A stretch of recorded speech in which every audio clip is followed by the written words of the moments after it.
Welcome back to another Australian car audio video. Today we're going to be discussing our universal speaker spacers. More importantly, our 824600 kit. This kit contains everything you need for those one-off custom applications.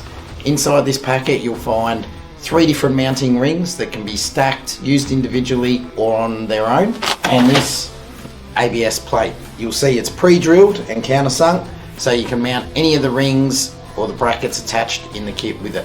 This is a fairly standard VE Commodore front speaker spacer. Now a traditional round ring or a traditional speaker spacer won't work in this situation. So we've taken our funky shape here, transferred it to a piece of MDF and made a template. We've then taken that template, attached it to here. I myself used a router, you can use a jigsaw, an air knife or whatever you get on board. And then we've made a vehicle specific solution, this guy here.